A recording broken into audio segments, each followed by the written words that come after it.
Hi, Grace Kids. Aren't you enjoying going through the book of Joshua? It's so great learning about how God settles the people into the land. So we've learned that God delivered them when they fought at Jericho and Ai.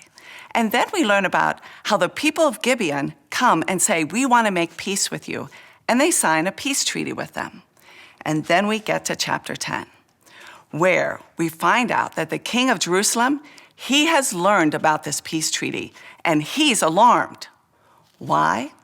Because what he knows about Gibeon, it's this important city, and all the men are really good fighters. And if they've decided to make peace, oh my, what should they do? So he comes up with a plan. He decides, I'm going to go get the 4 other kings that are nearby with their cities and their armies and have them join with me, and we will fight the Israelites. So he sends the message. All 4 kings agree, and they realize they now have 5 kings, 5 armies. They're going to go and fight the Israelites. Well, the people of Gibeon find out about this, and they're scared, so they send the message to Joshua and say, Joshua, you need to come and save us. And so Joshua, with his army, heads off to go help them. And on the way, the Lord appears to Joshua and says, you can be strong and courageous because I'm going to be with you. I've already delivered the kings into your hand. They will not be able to stand against you. And so Joshua and his armies march all night. And then they surprise the 5 kings, and they have a battle, and they are winning because the Lord is fighting for them. He confuses the 5 kings and all of their armies, and then he sends hail, and they're winning. But the day is going by, and it's getting nighttime, and what are they going to do because the battle isn't yet finished? So Joshua prays to God and asks him to stop the sun so it won't go down. And God does. We know what he must have done is that he actually stopped the earth from spinning, because that's what happens to make it look like the sun is going up and going down. Our God stopped the planet Earth spinning in the middle of space. That is what God can do. And so they have victory, and all 5 armies are delivered. And as you continue to read through the book of Joshua, you realize you read over and over that God gives them victory. He settles them into the land. And by the time we get to chapter 21, we read, so the Lord gave Israel all the land that he had promised Abraham, Isaac, and Jacob. He settled them in the land. They had peace on every side. None of their enemies were able to stand against them. The Lord kept every one of his good promises. Not one of them failed. That is what our God does. He kept all of their promises. And then we get to the last chapter of the book of Joshua. Joshua is now very old, and he calls the people together. And he says, okay, guys, God has been faithful to us. He has settled us in the land. So you now have a choice. Choose to follow him, follow the one true God, or you can follow the idols of the land here in Canaan. But choose God. He said, me and my family, we're going to follow the one true God. And the people say, yes, we too will follow the one true God.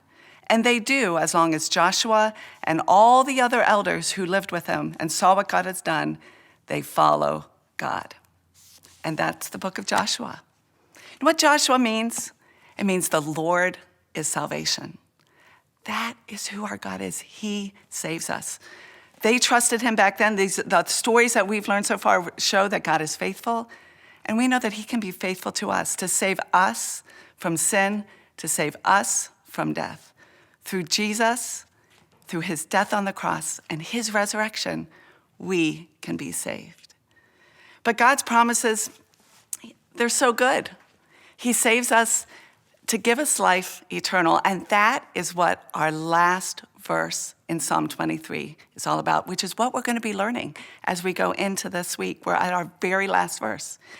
It says, surely goodness and mercy shall follow me all the days of my life, and I will dwell in the house of the Lord forever. Such an amazing promise that we're going to end with. Let's continue our worship together and sing Psalm 23. Even though I walk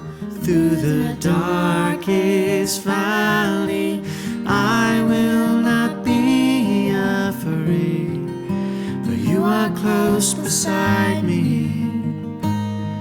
The rod of your power and protection, staff of your guidance and correction, they comfort me.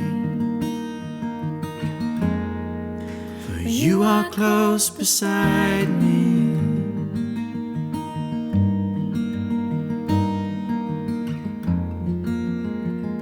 Surely goodness and mercy. Surely goodness and mercy shall follow me. Surely goodness and mercy shall follow me. Here we go, kids. Surely goodness, and mercy shall follow me. Surely goodness and mercy shall follow me. And I will dwell. Surely goodness, I will dwell in the house shall of the Lord forever. Surely goodness I will dwell in mercy the house shall of the follow Lord forever. Even though I walk through the darkest valley, I will not be afraid, for you are close beside me. The rod of your power and protection, staff of your guidance and correction, they comfort me. For you are close beside me.